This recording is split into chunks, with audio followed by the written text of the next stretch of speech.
Mike, coming off of that game the other night in Milwaukee, everybody was very positive after the game. Just kind of what's the 48 hours been like as you try to maintain a positive attitude while addressing some of the things that went wrong? Yeah.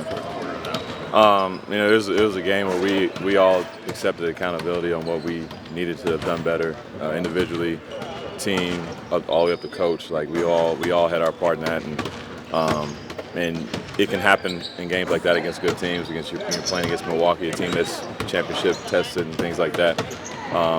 And there's never a time not to get a lesson, never a time not to get a wake-up call in a sense. And of course, we want to win every game, coming in down the stretch. But we understand we still have a lot in play, if we win the next couple games in a row. So just being positive, moving everything, all our energy to this game tonight.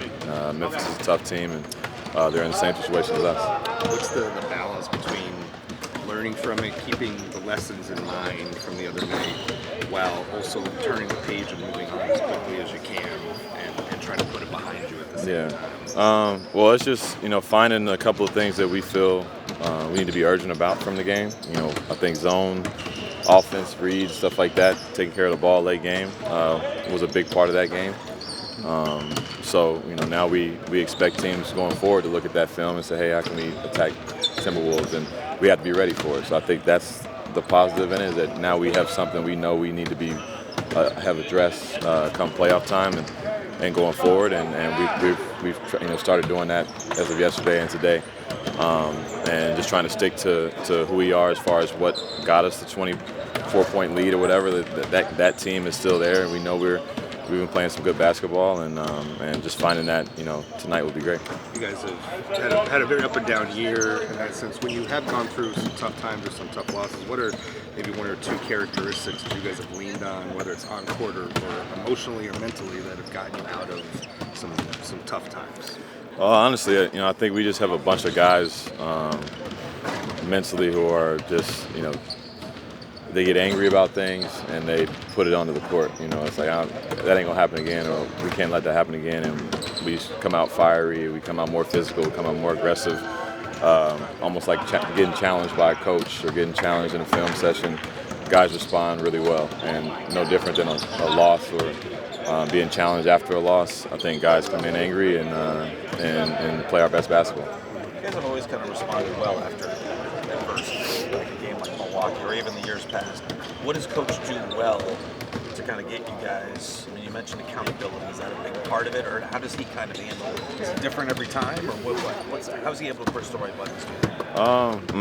It's really just the film doesn't lie, and when we watch it, and he's able to dissect it in front of us, we know who's at fault. We know what we should have done differently, and the effort that we needed to play with, regardless if we turn the ball over or don't get good looks. We're still a defensive-minded team. We still can get stops. We still can make plays on the other end, and we weren't doing that. And he addresses that and calls us out individually. It doesn't matter who you are, how many years you got, if you're a superstar or not.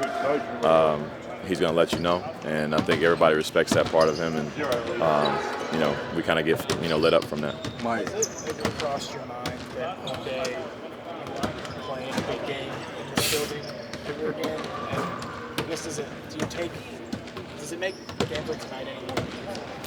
Yeah, honestly, I was at the free throw line today in the Shootaround. I was thinking about we're still playing meaningful games. Like, it's been damn near 20 years.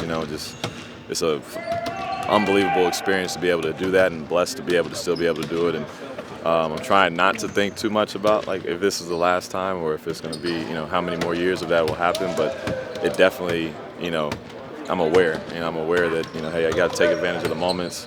You only get a couple of runs at this thing, and who would have thought it'd be playing against Memphis for one of the bigger games in our season, this season, and going forward. Mike, obviously, to the point, you've played so many big games in this building, but how do you take that experience into tonight, knowing what's on the line for both teams? Just being so familiar with this place, the crowd, the energy that I know is going to be in here tonight. I can easily translate that to my guys, like, hey, don't get rattled with this. Expect them to come out fast, expect them to have energy, expect them to talk, be physical, like. the fans are gonna feed off of the team. Like it's that kind of city, and just be poised during it all. If you can withstand that, be poised, and be who we are, you have a great chance of winning. So just trying to keep in their ear, and just not be intimidated by anything. I know you weren't able to be here last month, but have you looked up into the Raptors and CTA's name up there? What is it like? That was the first thing I looked at when I came in here. It's crazy. It's crazy. It's cool to see him, and just next to Mark and Zach, it just brings back a bunch of memories, and just such a special place. It was such a special time, I think, for us as players. We were all growing up together, and as a city as well. So just super proud of him, man. I hope I get to see him soon, and get to congratulate him in person. Just one name missing. Hey, that'd be nice. Hopefully.